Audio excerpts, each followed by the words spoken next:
it's hard to know where to start. Because every day, this White House offers up a fresh batch of lawlessness and recklessness and mean-spiritedness and just plain craziness.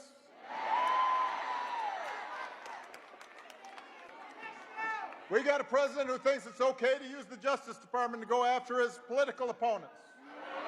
Hey, wait, don't boo. Vote. They don't hear boos, they hear votes. So we've got a president who replaces career prosecutors with loyalists who will do what he wants, and now he's telling them what he wants is for them to hand over millions of taxpayer dollars that he had to pay in expenses for previously violating the law. We've got a commander-in-chief who fires decorated officers because he thinks they might be more loyal to the Constitution than they are to him. Well, he's deploying the National Guard in American cities, claiming to stop crime waves that don't actually exist.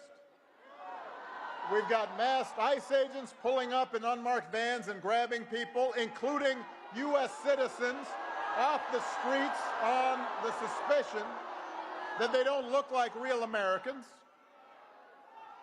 We've got an HHS secretary who opposes proven science and promotes quack medicine.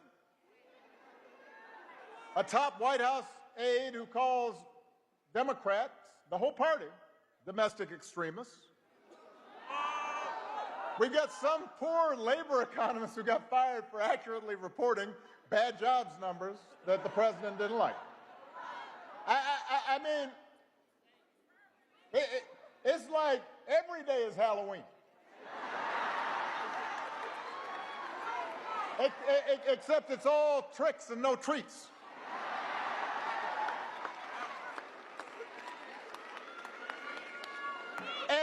And here's the thing. It's not as if we didn't see some of this coming. I will admit it's worse than even I expected, but I did warn y'all. I did. You can run the tape.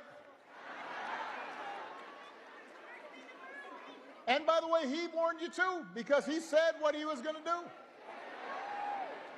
But the fact is, there were plenty of people who voted for Trump and the Republicans anyway.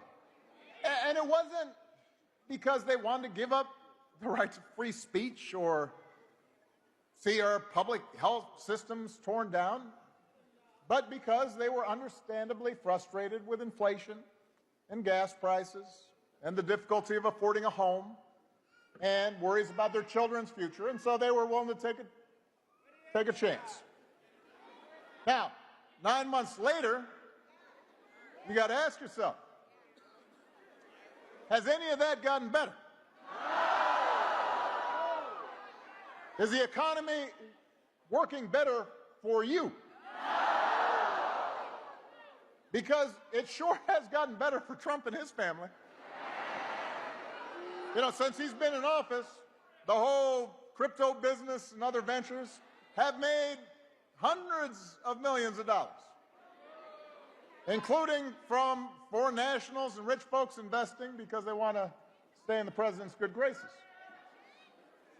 The economy has been really good for some of Trump's billionaire pals and for finance bros and well-connected corporations who've seen their tax bills go down and don't have to worry about all these pesky regulators anymore. But for ordinary families, costs haven't gone down, they've gone up, partly thanks to this shambolic tariff policy. Young people trying to get a start in life are having a tougher time than ever finding a job. Entry-level hiring is down 16% from last year. Hundreds of thousands of federal employees, including a lot of people here in Virginia have lost their jobs to pay for those billionaire tax cuts. We're talking about people who have dedicated their lives to public service, who make the country work. Healthcare premiums for millions of people are about to double or even triple next year. Meanwhile, the government is shut down, and the Republicans who currently are in charge of Congress, they're not even pretending to solve the problem. They have not even been showing up to work.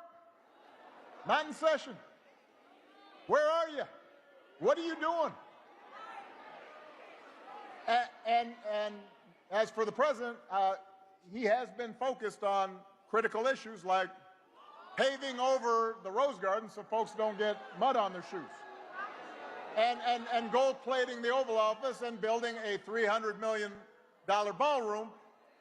So Virginia, here's the good news. If you can't visit a doctor, don't worry. He will save you a dance.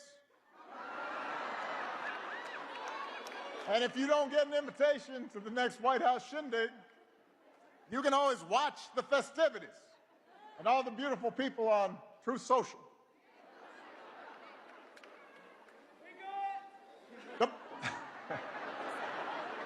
The point is, there is absolutely no evidence Republican policies have made life better for you. I mean, they've devoted enormous energy to trying to entrench themselves in power and punishing their enemies and enriching their friends and silencing their critics. They put on a big show of deporting people and targeting transgender folks.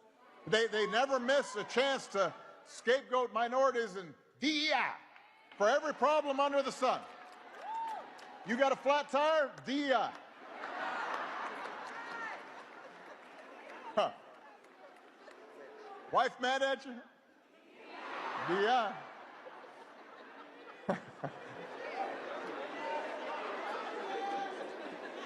What they have not devoted energy to is helping you. They have not put forward serious proposals to lower housing costs or make groceries more affordable. They haven't improved our schools. They haven't made health care more accessible. They haven't shortened your commute or prepared young people for the future where AI might take their job. And all the nonsense we see on the news every day, the over-the-top rhetoric, the fabricated conspiracies, the weird videos of a U.S. president with a crown on his head flying a fighter jet and dumping poop on protesting citizens. All of that is designed to distract you from the fact that your situation has not gotten better. They do it so you won't notice that while they're helping the wealthiest, most powerful people in the country consolidate more wealth and more power, your bills are still going up. And you're waiting longer at airports because there aren't enough air traffic controllers. And the program helping your kid with special needs was just gutted. So that is what's happening. And the good news is there's something you can do about it. Right here. Right now. I'm going to bring it down here for a second.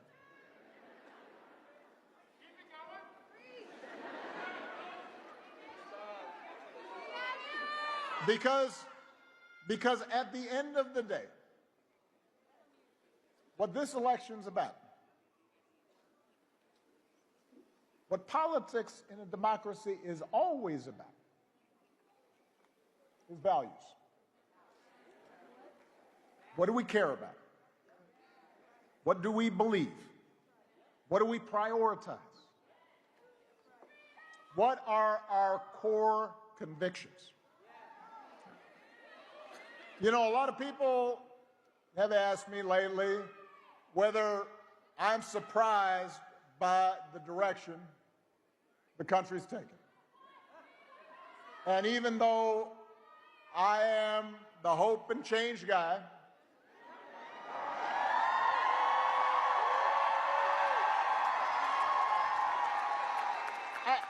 I try to be honest with them. So I say, yes, there are things I am worried about. I am worried about how quickly basic democratic rules and norms have been weakened. I'm worried about how willing Republicans in Congress have been to surrender their role as members of a co-equal branch of government, refusing to buck the president even when they know he's out of line. Even when a lot of them will privately admit that power is being abused in ways that will hurt their constituents and hurt the country. I worry about a Supreme Court that, so far at least, has shown no willingness to check this administration's excesses, even when those actions break legal precedent and seem to defy the bedrock principle that no one is above the law. I worry about the growing concentration of economic power in this country, with just a handful of mega billionaires and companies controlling what we see and what we hear. And I worry about how much that economic power distorts the political process. I worry about how readily not just business leaders, but others with influence in law firms and universities have been willing to bend the knee to this president's autocratic impulses to avoid retribution or protect profits or simply to avoid controversy. And I worry sometimes how we've come to accept this as normal. But what I also tell people when they ask me about this, what I also try to remind them, is that America's always had competing stories about who we are and what this nation stands for. The first story says, we the people, just means some of us. That in order to qualify, you have to be the right color, or come from the right family, or worship in the right way, or have enough money. It says that even though we got rid of a king, there's still a caste system in America, a pecking order of who makes decisions and who obeys, who gets opportunity and who is obliged to serve. And it's a story that's policed by fear and force, that tries to convince people that for their group to win, another group has to lose. That if somebody doesn't look like you or think like you or practice religion exactly the same way you do, they must be a threat to your way of life, and they need to be put in their place. And that's how Donald Trump thinks about America. Make America great again by putting the people like him back in charge, even if they don't know what the hell they're doing. Now, but here's the thing. That story is not new. That's the oldest story in the book. It's not even uniquely American. For most of human history, that's the way societies worked. There was somebody on top and somebody on the bottom. There were lords and there were peasants. And for a long time, that story of caste and privilege and concentrated power, that was the law of the land here in America. If you looked like me, you were likely treated as property. If you were a woman or a white man who did not own property, you could not vote. For a long time, if you were an Irish or Italian immigrant, we're not hiring. If you're Jewish or Asian, don't bother applying to our school. If you were Native American, you weren't even treated as an American, even though you were here.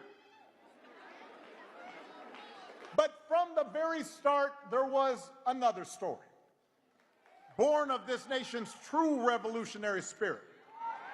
A story that says we the people means what it says, that all of us are included, that we are not subjects, we are citizens, defined not by race or religion or gender or sexual orientation, but by our commitment to a common creed and a willingness to accept not just the privileges, but the responsibilities that come with that citizenship.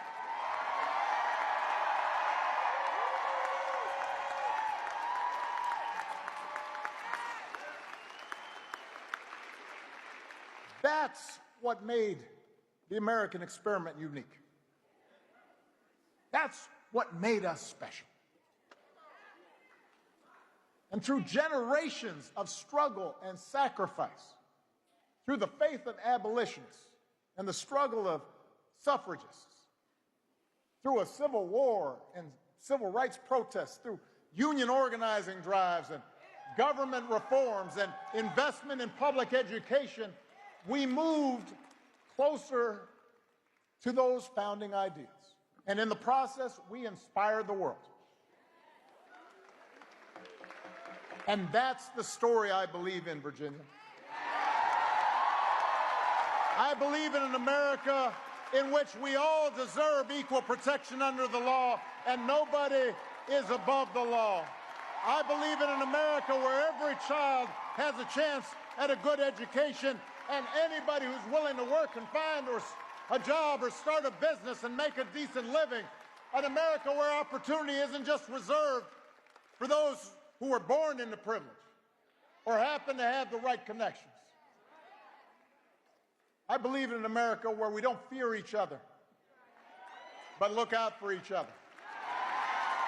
And if we want that story to continue, if we believe in that better story, we need leaders who believe in it too. We need leaders who will tell the truth and who will take responsibility and tackle hard problems and bring people together instead of tearing them apart. We need leaders who won't serve bosses in Washington or big corporate donors, but instead will serve the people who put them there. Trump and the Republicans, they want you to think, it's part of their story, that things only happen from the top down, that a few people in power make decisions, and the rest of us have to live with the consequences. But real change has always come from the bottom up, from ordinary folks who look around and say, we can do better, and then join together to make change happen. So it's up to us as citizens to stand up for the values we hold dear. If we want a country that believes in free speech and the rule of law, then we have to fight for it, even when it's hard or inconvenient. If we are opposed to violence against people we disagree with or who look a certain way, then we have to speak out when those values are violated. If we believe in honesty and hard work and treating other people the way we want to be treated, then we have to model it in our own lives, in our workplaces, in our schools, our neighborhoods, our places of worship. And if we want a government that is responsive and honest, that works for the many and not just the few, then we have to get out there and vote for it.